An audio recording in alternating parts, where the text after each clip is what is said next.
and right now I'm talking about the CUBE Trilogy, I guess. I literally just finished watching all the 3 movies. It's gonna be 9 a.m. in like a minute. So yeah. I stayed up the entire night watching 3 movies that were pretty fucking good. Well, yeah, they have bad acting and shit like that, but I like them. They're interesting movies. So, I'm gonna talk about them in the order of 1, 2, 3. So, first movie is CUBE, just called CUBE, and it's probably my favorite. Well, it's probably the best out of the 3 movies. It takes place in a cube that has smaller cubes in it that move around, and it's a maze. And there's 6 people in it who are prisoners that need to find a way to get out. It's interesting. Basically, like, there's a code to crack, and the rooms are trapped, people die. Like, even though only, like, I think it's like, if I remember correctly now, I think it's only like 2 people who actually died to the traps. But it's still a good movie, and the ending is, I'm not gonna spoil the ending, even though I basically spoiled the entire plot of the movie, but who cares, it's still a fucking great watch. I'm not gonna spoil the ending, but yeah. Then second movie is Cube Squared, I guess you would say, or Cube 2 Hypercube, and it basically takes on the form of a hypercube. If you don't know what a hypercube is, it's a 4-dimensional cube. I don't know what the 4th dimension actually is, and I'm gonna look that up right now. Hypercube, 4th dimension.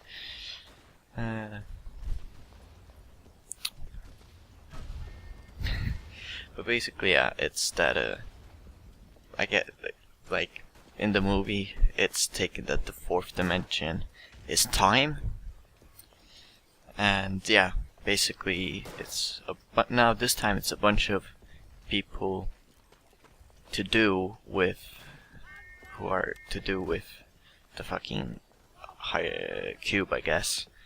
You have, Jerry, my favorite character, but he's like the only fucking interesting character, like the one character I liked, and the one character's name I remember. Yeah. This time, instead of prisoners in the cube, it's people who are somehow connected to the making of the hypercube. You have Jerry, who is the architect. He made the doors for the hypercube. Then you have Max, I think that was his name. He's a video game developer who made the fucking feature for his game where, like, time is different in different rooms. So, like, in one room time is fast, another one time is slow. And then they fucking Izon, that's the name of the company who makes the cube, put it in the actual cube, so there's actual time shift, so that's like the 4th dimension. Then you have actual parallel universes in the movie, and actual time trying to kill you. Yeah, it's really fucking weird. And my mind, the gravity changes sometimes. Yeah, like, my mind was like, I was kind of confused sometimes, but I just watched it and I had fun. It was a good movie. Yeah. And then Izon is like a weapons manufacturer or something, and they make a cube, which is a prison. And then you have the 3rd movie called Cube Zero, which is more about how the cube is operated. Like, instead of it being about the people in the cube, it's about the people who operate the cube, which is really interesting. Like, in the concept, like in the story, I think the 3rd one is the best, but in the movie itself, the 1st one is the best. But I really like the story of the 3rd one, which also happens to be a prequel. I'm not gonna spoil the actually really cool thing at the end of the movie that I really fucking liked. Like, come on, like that was a really good way to tie in the movies. Like how they tied in the prequel to the movies. Like at first you would think it's not a prequel, but then you're like, wait, this is a prequel. Boom, and your mind is blown. But the name also kind of gives it away that it's a prequel, because Cube Zero. Like, what the fuck? Who puts a name like that? What is this, Battlefield 1? But yeah, Cube Zero is about basically some guy snooping around in the files. He's like, wait, that woman who's in the fucking cube doesn't have a consent form, aka, like, you need to actually put your signature on a consent form to actually be put in the cube. But then your memory is wiped, so you have no clue that you even want to be in there. But basically, she's like, oh shit, this woman doesn't have a consent form, better fucking get her out of here. And then he goes out of his way to get her out of the cube. Which is basically the fucking plot of every Cube movie. Get out of the cube. That's literally the plot of every movie. But the first one does it the best, but it also makes the story really interesting, considering... Actually, no. I guess... okay, fuck this. I'm gonna spoil the entire movie. Or the series. Or the trilogy. Whatever. In the third movie, the guy who saves the girl gets captured at the end again.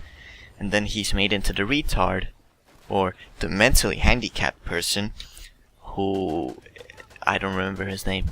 But he's the guy from the first movie. Which we find out, and then basically we find out that he's in a loop. He's made to be a person, like, who is always there, but then again, then we realize, like, oh shit, like, he's not a prisoner, so non-prisoner people are put in there as lab rats and shit like that. That's another plot of the third movie. But yeah, it's like, the retard is with a different group of people, so we think that, okay, so he is someone who is constantly getting out of the cube, so they're putting him back into the cube with another group of people, and then he gets out of the cube and he gets put, and so on, right? But then we have that he's not in the second movie, so then you start thinking about it like, wait, but then again, there's like talks that there's multiple cubes, so it could be that he's just in a different cube and the hypercube is a completely different cube. Yeah, okay. Yeah, I think that's gonna do it for this, because I've been talking for way too long about 3 movies that no one probably cares about. But yeah, thanks for watching, and I'll see you in the next video, I guess. Peace.